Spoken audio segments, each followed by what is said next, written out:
Shalom Aleihim. Berjumpa lagi dengan saya pada perenungan hari ini, tanggal 7 Juni 2022. Mari kita awali perenungan hari ini dengan tanda kemenangan kita dalam nama Bapa dan Putra dan Roh Kudus. Amin. Pertahankan garam yang ada agar tidak hambar. Bacaan liturgi hari ini diambil dari 1 Raja 17 ayat 7 sampai dengan 16 dan Injil Matius 5 ayat 13 sampai dengan 16. Saudara-saudara yang terkasih di dalam kasih Kristus, kita sering melihat dalam kehidupan sehari kita bagaimana banyak kekacauan di sana sini, keributan, kekerasan, tawuran antar pemuda maupun geng motor telah menjadi tontonan biasa bagi kita. Belum lagi saudara-saudara akan halnya orang yang mabuk akan minuman keras, sabu, narkoba, dan yang menyedihkan adalah sebagian dari mereka adalah pelakunya anak-anak Tuhan. Pertanyaannya saudara yang terkasih, kenapa anak-anak Tuhan terlibat semuanya itu? Injil hari ini Yesus mengajarkan di atas bukit bagi para pendengarnya yang setia mengikutinya.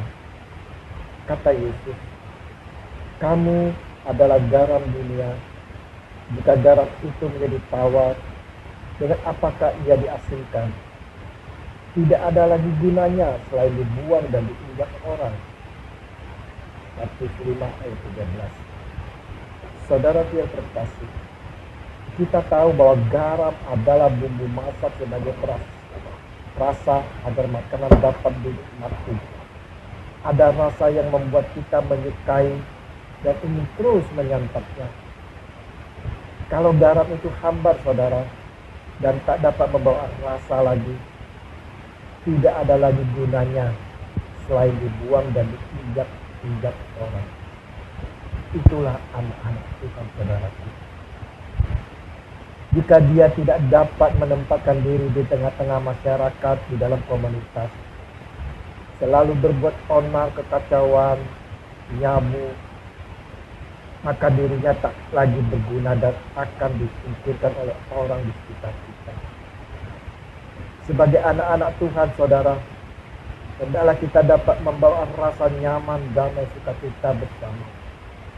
Jika di sekitar kita komunitas terjadi keonaran, bukannya kita menambah api membesar sehingga keonaran menjadi besar, tapi hendaknya lah saudara yang terkasih, kita dapat sebagai garam yang berguna membawa suasana damai, sukacita, serta kenyamanan bagi sekitar kita.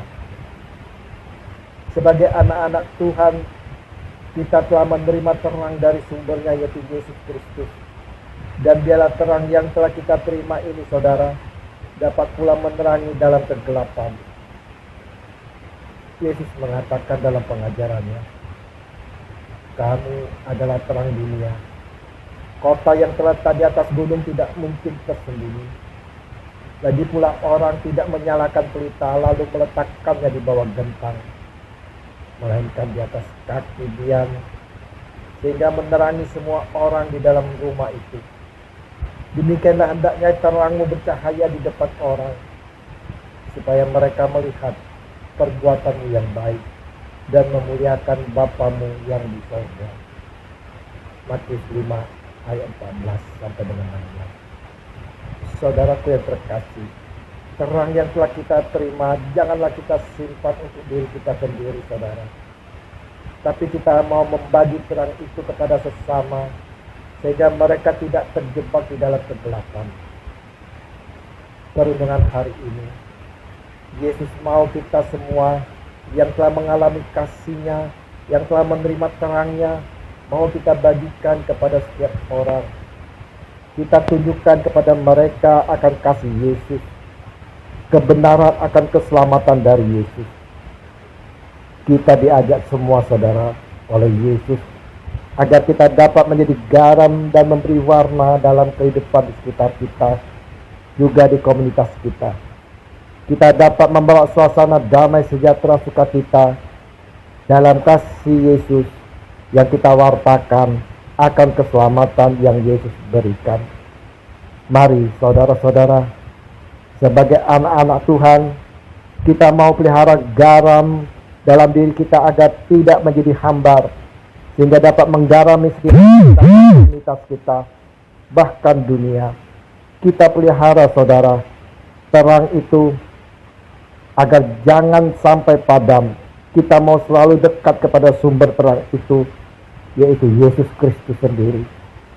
Dengan mau selalu bersekutu dengan Dia, berdoa, beribadah dalam persekutuan, mengikuti Ekaristi yang merupakan sebagai puncak kehidupan kita. Dan tentunya saudara, kita harus punya kerinduan selalu untuk membaca Alkitab, merenungkannya, dan mendengarkan setiap renungan, khotbah, maupun homili. Kasih dari Tuhan kita Yesus Kristus, serta berkat bimbingan dan pimpinan Roh Kudus, memampukan kita untuk menjadi garam yang berguna dan terang yang bermanfaat di dalam kegelapan. Demi Kristus Tuhan kami. Amin. Dalam nama Bapa dan Putra dan Roh Kudus. Amin. Shalom Aleichem.